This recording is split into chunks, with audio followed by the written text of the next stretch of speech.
Hi, మీరు entrepreneurship గురించి, business గురించి మీరు డెవలప్ అవ్వడానికి ఏ స్కిల్స్ నేర్చుకోవాలని ఆలోచిస్తున్నారా? అయితే వెంటనే బ్యాక్ బెంచింగ్ విత్ వివేక్ క్లిప్స్కి సబ్స్క్రైబ్ చేసుకోండి because this is going to blow your mind. One question I wanted to ask is, what is your relationship with money? డబ్బులతో నీ రిలేషన్షిప్ ఏంటి? పర్టికులర్గా నువ్వు బిజినెస్ స్టార్ట్ చేస్తున్నప్పుడు how is that relationship? First of all చాలా మంచి question ఇది. ఎందుకంటే ఇప్పుడు నేను if I word start business, నేను స్టార్ట్ చేయను అనుకో బిజినెస్, ఫుల్ యంగ్ ఉన్న జోష్ ఉన్నారే చేసేద్దాం రూపాయి బిజినెస్, నా దగ్గర ₹1,00,000 ఉన్నాయి, 1,00,000 పెడతా 10 లక్షలు వచ్చేస్తాయి సంవత్సరంలో అన్నట్టు ఆలోచిస్తారు. లేకపోతే 5,000 పెడితే 10,000 వస్తాయి, 5,000 పెడితే 20,000 వస్తాయి. అది ఉంటుంది కదా హెయిర్ ఫెయిర్లో 30 రోజుల్లో పైసలు డబల్, 25 दिन में पैसा डबल అంటారు. అవును, అక్షయ్ కుమార్. అవునవును. సో అట్లానే అనుకుంటారు జనాలు. ఆర్ఎల్స్ ఆ డబ్బులు లేకపోయినా అరే కొంచెం డబ్బులు కూడబెట్టి సేవింగ్స్ నుంచి ఇద్దాము, రైట్, స్టార్ట్ చేద్దాం బిజినెస్. చాలా జెన్యూన్ గా అవుట్ ఆఫ్ ప్లేస్ ఆఫ్ నేను సక్సెస్ అవుతాను నమ్మి, కానీ వాళ్ళు సక్సెస్ అవుతారు కానీ అనుకున్న టైం స్పాన్ లో అవరు. అది సో టైం ఫ్రేమ్ చూసుకోవాలి. Right. స్టార్ట్ ఇప్పుడు ప్రతి బిజినెస్ సక్సెస్ అవుతుందో లేదో మనం చెప్పలేం. ఇప్పుడు స్టార్ట్అప్స్ కూడా చూసుకుంటే 90% ఆఫ్ స్టార్ట్అప్స్ విల్ ఫెయిల్ కదా. అట్లని చెప్పి స్టార్ట్అప్స్ ఇక్కడ చూడండి, వాళ్ళు ఏం చెప్పారు, startups will fail, entrepreneurs will fail అనలే. రైట్, ఒక కంపెనీ పోతే ఇంకో కంపెనీ చేసుకోండి. ఇప్పుడు చాలా మందికి ఎట్లా ఉంటుంది అంటే ఒక చిన్న ఈగో ఉంటుంది అనమాట, ఇది నా ఐడియా నేనే చేస్తా, నాకన్నా బెటర్ ఎవరు చేయలేరు అని. Right. ఆ ఈగో ఉండకూడదు. రైట్, ఒక బిజినెస్ స్టార్ట్ చేయి, వర్కౌట్ చేయి, కష్టపడు, వర్కౌట్ కాకపోతే ఇంకోటి స్టార్ట్ చేయి. రైట్, ప్లస్ ఈ టైం ఫ్రేమ్ ఉంది కదా.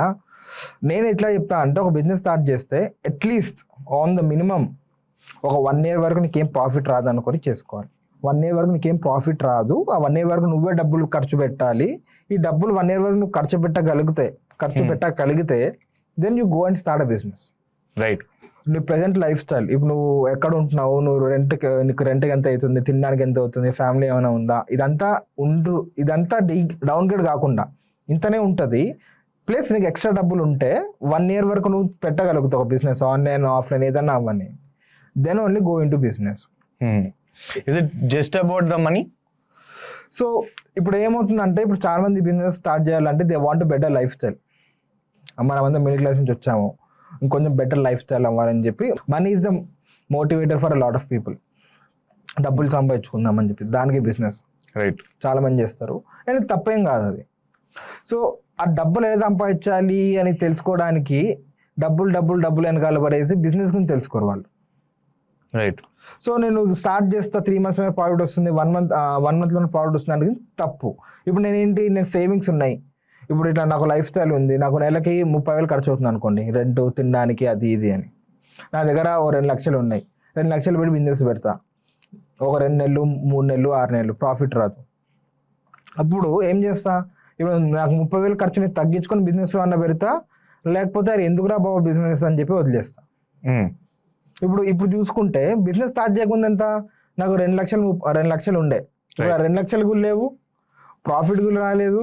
ఒక సామెత ఉంటుంది, ఉన్నది పోయింది ఉంచుకుంది పోయింది అంటారు. రైట్, అట్లా అవుతుంది పరిస్థితి. రైట్, బికాస్ డబ్బులు లేక ఉన్న ప్రస్తుతం ఎట్లున్నామో అది పోతుంది లైఫ్ స్టైల్, ఉన్న డబ్బులు కూడా పోతాయి. బట్ దట్ కమ్స్ ఫ్రమ్ అది స్కేర్సిటీ మైండ్ సెట్ అంటాం కదా మనం. పోతుంది అన్న మైండ్ సెట్ లో నేను ఫస్ట్ జనరేషన్ అంటే మా ఫాదర్ బిజినెస్ చేయలేదు. మా father lawyer, X bank employee. తర్వాత చిన్నగా బిజినెస్ స్టార్ట్ చేశారు, లాసెస్ వచ్చినాయి. నేను నా లైఫ్ లాంగ్ బిజినెస్ చేయకూడదు అనుకుంటూనే సడన్ గా బిజినెస్ లో దిగాను. ఓకే, బికాజ్ నా మైండ్ సెట్ ఏంటంటే నేను డిసిప్లిన్ గా లేను అన్న మెంటాలిటీ. సడన్ గా బిజినెస్ లో దిగాను and everything is very well. ఎప్పుడు చేతులు కాల్చుకున్నాను, ఆకులు పట్టుకున్నాను, కానీ కాల్చిన చేతులు పట్టుకున్న ఆకులు మళ్ళీ పట్టుకోవాల్సిన అవసరం పడలేదు. సేమ్ మిస్టేక్ 2 సార్లు చేయాల్సిన అవసరం అదైతే ఆ మైండ్ సెట్ అయితే ఉంది. కానీ నేను ఎప్పుడైతే నేను ఫెయిల్ అవ్వను, నేను ఫెయిల్ అయిపోతానన్న మైండ్ సెట్ కంట పోయేదేముంది. నేను రూపాయి పెట్టి కూడా నేను నా బిజినెస్ స్టార్ట్ చేయలేదు, నేను ₹1 కూడా పెట్టలేదు నా బిజినెస్ స్టార్ట్ చేయడానికి. నేను పెట్టింది ఒకటే, నా టైం. నేను నా బిజినెస్ స్టార్ట్ చేసిన ఫస్ట్ 3 years రోజుకి 18 hours కన్సిస్టెంట్గా 3 years వర్క్ చేశాను. ఒక ఫ్రెండ్తో మాట్లాడలేదు. ఇప్పుడు కూడా మా ఫ్రెండ్స్, మా అమ్మ నువ్వు గుర్తుందా అప్పుడు నువ్వు మా ఫోన్ కూడా ఎత్తేవాడు కదా, అవన్నీ ఎందుకులే పదరాని బిర్యానీ తినిపిస్తా అంటాడు. అది అన్ని పెడితే గిల్టీ వచ్చేస్తామాట. బట్ అగైన్ గిల్టీ అంటే వాడితో మాట్లాడిన గిల్టీ, కానీ ఐఎమ్ నాట్ ఎంబారెస్డ్ ఏం కాదు. I'm very happy, very proud. నాకంటూ నేను I put in the time, I put in the effort. Time పెట్టుకొని ఫోకస్డ్గా చేసుకున్నా కూడా మనకి వస్తుంది. మన ప్యాషన్ చూసి, మన ఎఫర్ట్ చూసి, you never know where money is gonna come from. Yeah, ఇది ఒక మైండ్ సెట్ షిఫ్ట్ అనమాట. ఎట్లా అంటే నేను పెట్టాలి, డబ్బులు ఖర్చు పెట్టి ఒకటి పెట్టేస్తా అన్నట్టే ఉంటారు. They're eager to start the business, కానీ వెనకాల బ్యాక్ అండ్ గ్రంట్ వర్క్ అంటాం చూడండి, అది చాలా మంది చేయరు. అవును, అదే ఇప్పుడు ఐడియా వస్తే ఐడియా నడుస్తుందా నడవదా, దానిపైన ఒక మార్కెట్ రీసెర్చ్, అసలు మార్కెట్లో జనాలు కొంటున్నారు లేదా, ఎందుకు కొంటున్నారు, ఎంతమంది కొంటున్నారు, నాకు కాంపిటీటర్స్ ఎంతమంది ఉన్నారు, నాలాగా ఎంతమంది అమ్ముతున్నారు, ఎట్లా అమ్ముతున్నారు, ఎక్కడ అమ్ముతున్నారు, ఎవరికి అమ్ముతున్నారు, ఇవన్నీ చేసుకున్నాక నా దగ్గర ఎంత డబ్బులు ఉన్నాయి, నేను ఎంత పెద్ద వర్క్ పెట్టచ్చు, నాకు అసలు స్కిల్ ఉందా, ఫస్ట్ దానిలో ఇంట్రెస్ట్ ఉందా, స్కిల్ నాలెడ్జ్ ఇంట్రెస్ట్ ఉందా, డబ్బులు ఉన్నాయా, ఇవన్నీ తెలుసుకోవాలంటే ఒక 6 months అయినా గట్టిగా కూర్చోవాలి. రైట్. నువ్వు డైరెక్ట్కి వెళ్ళి నేను నా ఎగ్జాంపుల్ చెప్తా. క్రిప్టో క్లౌడ్ గేమింగ్ అని చెప్పి ఒక స్టార్ట్అప్ అని చెప్పాక, ఫస్ట్ స్టార్ట్అప్ అది వీడియో గేమింగ్స్ పైన అనమాట. సో డైరెక్ట్కి వెళ్ళి స్టార్ట్అప్ పెట్టేస్తాం అది ఇది అని చెప్పి నేనేం పెట్టలే. సో లక్కీగా నేను ఎప్పుడైతే స్టార్ట్ చేద్దాం అనుకున్నాను, 2019లో స్టార్ట్ చేద్దాం అనుకున్నాను, 2018-2019 టైంలో.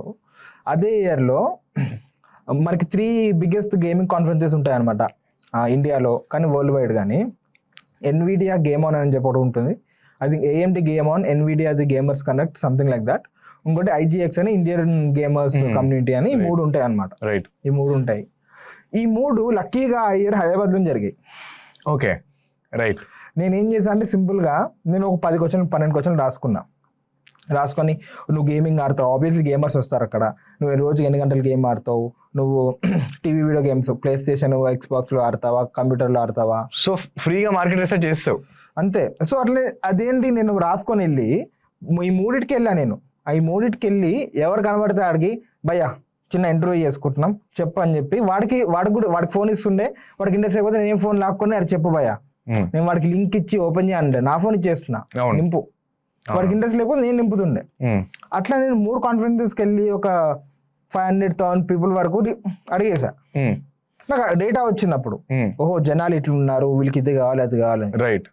సో నీ మార్కెట్ లో నీకు వాళ్ళకి ఉన్న పెయిన్ పాయింట్ ఏంటో ఐడెంటిఫై చేసావు, ఐడెంటిఫై చేసి దాని మీద నువ్వు నీ స్టార్ట్అప్ బిల్డ్ చేసావు.